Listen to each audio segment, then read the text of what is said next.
Bonjour à tous, bienvenue sur Fan de Couteau. Aujourd'hui j'ai le plaisir de vous présenter une nouveauté signée Navs, le Lander 2. Souvenez-vous, il n'y a pas si longtemps que ça je vous présentais le Lander 1. Du coup, premier jet du modèle Lander. Aujourd'hui c'est son grand frère, un peu différent. Vous allez voir, du modèle 1. Un petit peu plus cher également, c'est peut-être d'ailleurs la seule chose qu'on pourra reprocher à ce modèle Lander 2. Après, c'est justifié par l'emploi de matériaux certainement un petit peu plus haut de gamme au niveau de l'acier et par un système de blocage de lame légèrement différent. On va démonter ce couteau ensemble puisque je vais vous montrer ce qui se cache à l'intérieur. C'est un peu la particularité justement de ce couteau, comme c'était d'ailleurs la particularité de ce modèle Kaiser Drop Bear que je vous avais déjà présenté. Je vous présente la marque Navs très brièvement pour ceux qui ne la connaissent pas encore. À l'origine de cette marque, c'est Ben Peterson, qui est également à l'origine du modèle Benter chez WeKnife.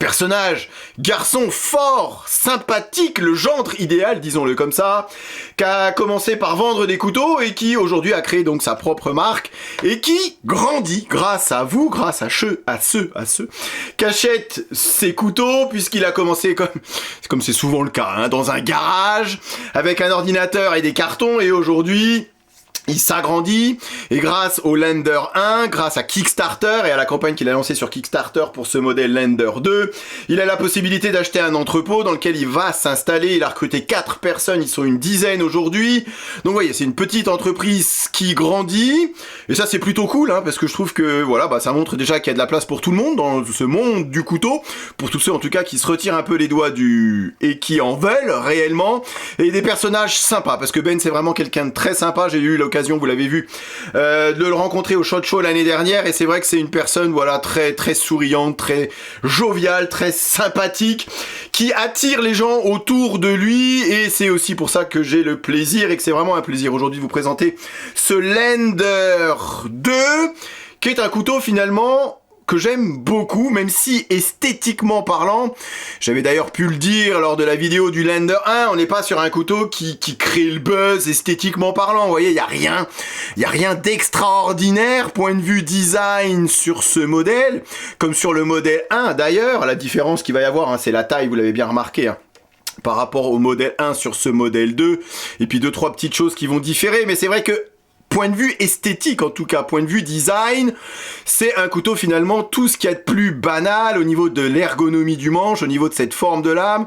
On a certes une émouture un peu travaillée, et c'est ce que j'aime beaucoup finalement sur ce couteau, et puis cette forme de lame qui, à première vue, ne me plaît pas. Maintenant, à l'utilisation, cette forme de lame s'avère être géniale, en mode couteau de poche, en mode couteau de tous les jours, en mode couteau inoffensif, comme Ben, voilà, c'est le couteau inoffensif, le couteau jovial, le couteau qu'on aime porter sur soi, le couteau qui fait pas peur, le couteau bon à tout faire. Non, c'est vraiment pas mal fait du tout. C'est simple, mais c'est efficace, et c'est finalement tout ce qu'on demande à un couteau. Alors le nom Lander,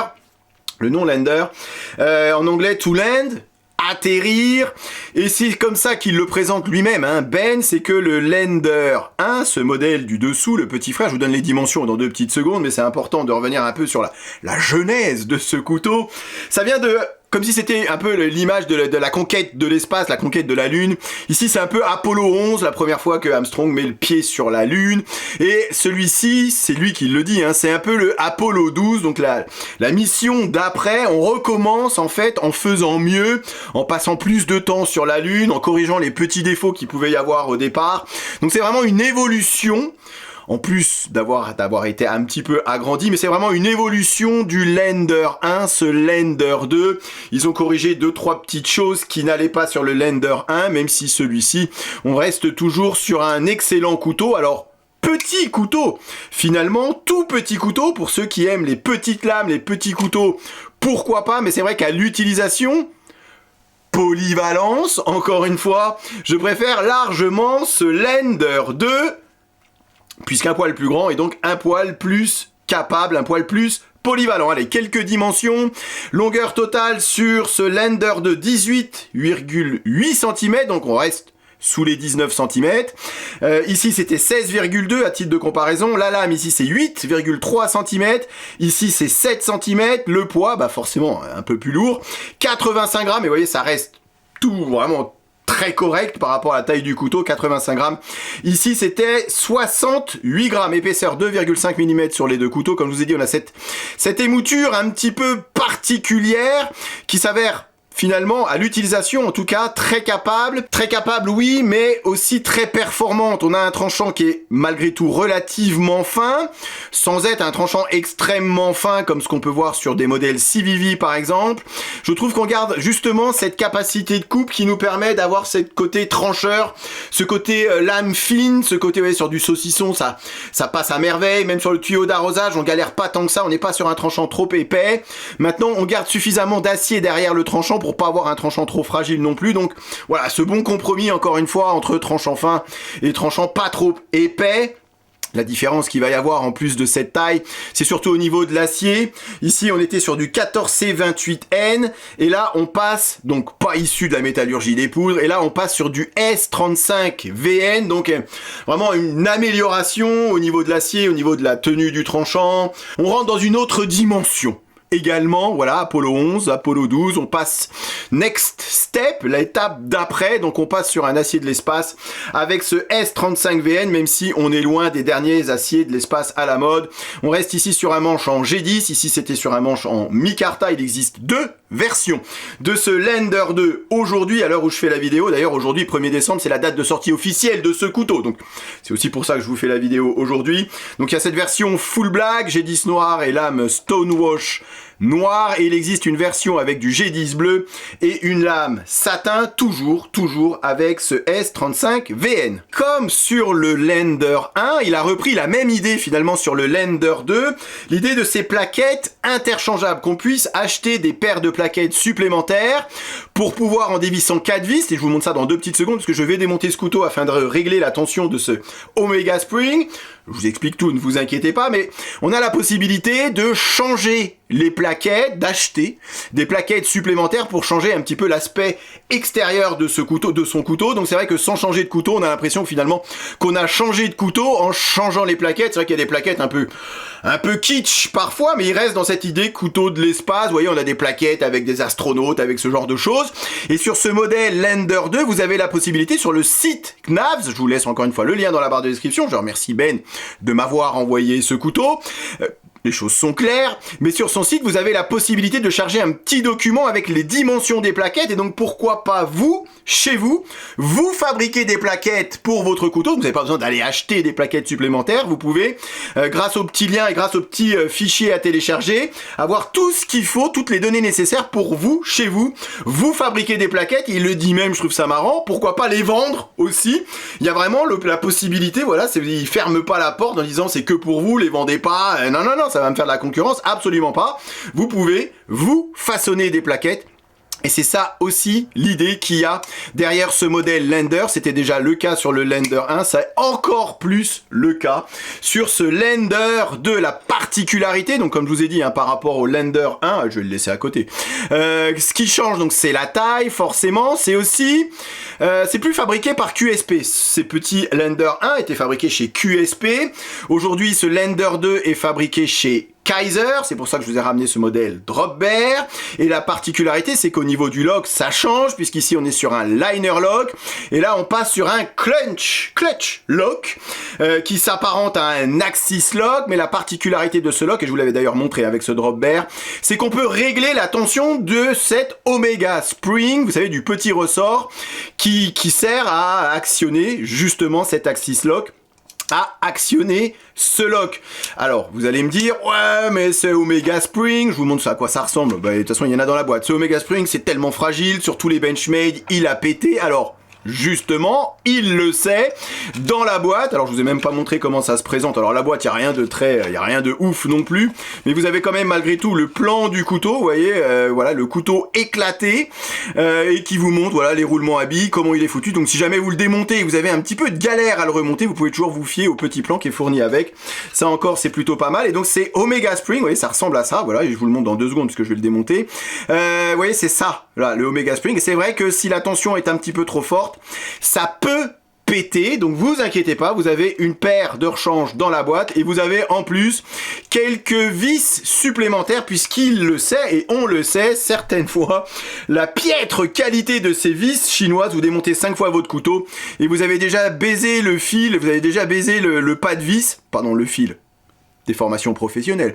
Vous avez déjà baisé le pas de vis et donc impossible de dévisser la vis, donc vous avez quand même, malgré des petites paires de vis supplémentaires que vous pouvez changer lorsque vous voyez que le pas de vis commence à s'user. Donc il a pensé à tout. Ben, c'est vrai que quand on reçoit le couteau, et c'est pour ça que je vais le démonter pour le régler de façon à être un petit peu plus, vous me connaissez, j'aime les détentes, peut-être un petit peu plus costaud, disons qu'avoir un petit peu plus de résistance à l'ouverture que ce qu'il nous propose au départ. Alors, ça marche très bien, regardez-moi là. La fluidité, roulement à billes, céramique bien évidemment, puisqu'on est sur un couteau fabriqué chez Kizer.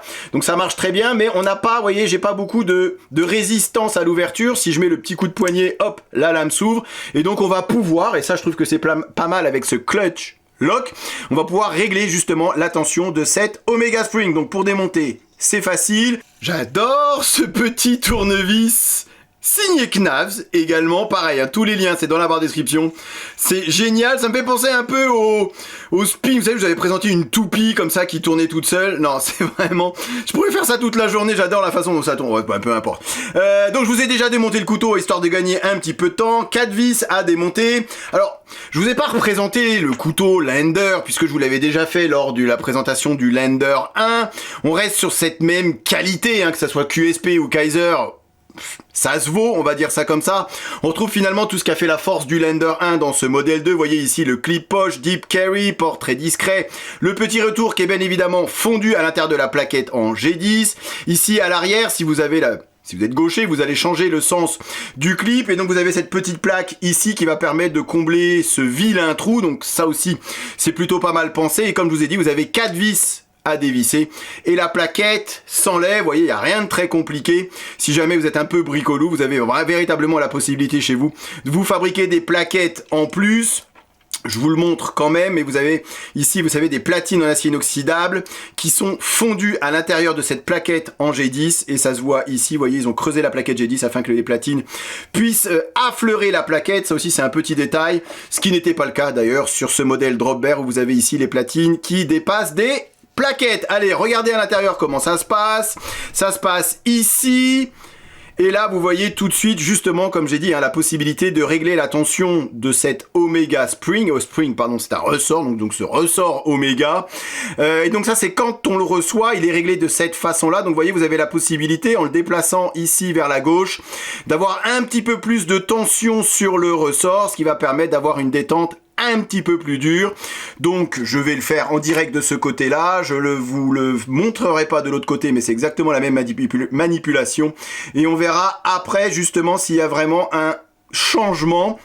Alors je vais essayer de faire ça de façon rapide, efficace et qui ne saute pas. Vous voyez là, on sent vraiment la tension sur le ressort qui est beaucoup plus, qui est accru en tout cas, voilà. Donc effectivement, plus vous allez mettre de tension sur ce ressort et plus il a de chance de péter. Bon, vous avez quand même une petite paire de rechange dans la boîte et j'imagine que si jamais la paire de rechange ça peut casse, vous avez la possibilité sur le site avec un petit mail à Ben qui vous en envoie une paire sans trop de difficultés. Ça, c'est moi qui le dis, mais connaissant Ben, ça m'étonnerait qu'il vous refuse ce petit geste commercial. Voilà, donc je remonte le couteau, vous voyez, encore une fois, 4 vis.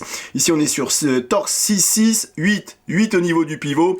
Je refais la même manipulation de l'autre côté et on regarde ensemble s'il y a vraiment une évolution, en tout cas un changement dans la tension, dans ce réglage de détente grâce à ce clutch lock. Et donc, je termine le deuxième côté. Si j'ai un conseil à vous donner quand même, ce que j'ai pu le remarquer, c'est qu'une fois que vous avez trouvé votre tension de ressort idéale, vous remettrez un petit coup de frein filet sur chacune des vis du pivot parce qu'elles ont tendance à se dévisser à l'utilisation. J'ai pu remarquer du jeu dans la lame et ça venait en fait, plus vous utilisez votre couteau et plus ces vis vont se desserrer et du coup c'est vrai que voilà, un petit coup de frein filet ça permet de sécuriser tout ça.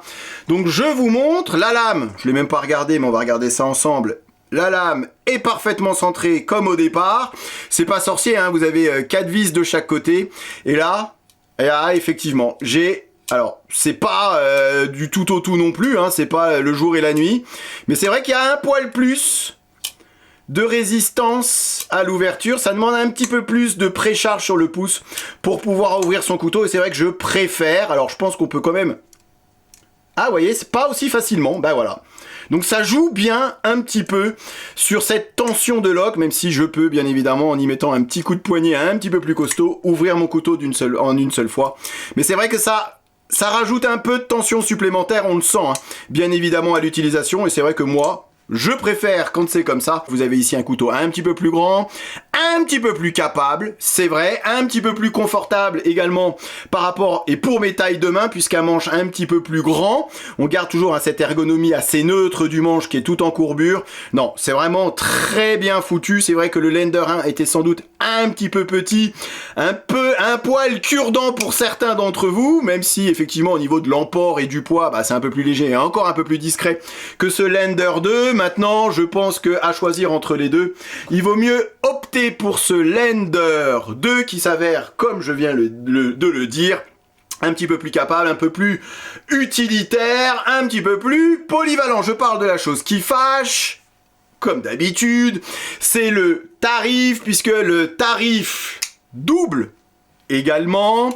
On passe, je le rappelle, alors la version G10 de ce modèle Lender 1 en France, elle est à 75 €. Ici, on passe sur ce Lender 2 à 155 €. Alors, je vous entends déjà me dire quoi ? C'est tellement dommage, puisqu'on n'est plus sur un couteau entrée de gamme, sur un couteau budget friendly, Ben, if you listen to me. It is no more a budget friendly price. On n'est plus sur un prix vraiment tellement sympathique, on va dire ça comme ça. Maintenant, c'est vrai qu'il y a eu des améliorations sur ce couteau, l'acier, ce lock. Est-ce que ça justifie le fait qu'on double les tarifs? Encore une fois, ce n'est pas moi qui fixe les tarifs.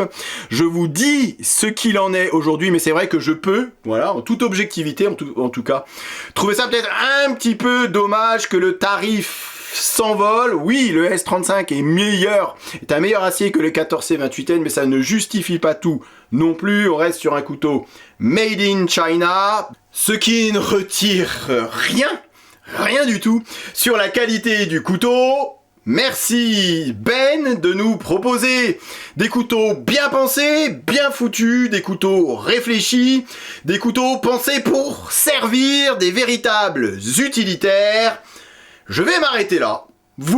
Je vous remercie d'avoir regardé cette vidéo et bien évidemment, je vous dis à très bientôt sur Fan de Couteaux. Salut! Présentation, comparaison avec d'autres modèles et test de coupe en fin de vidéo comme d'habitude. Ok, allez, voyons voir ce que ça donne. Rasoir. Encore une fois, les goûts et les couleurs.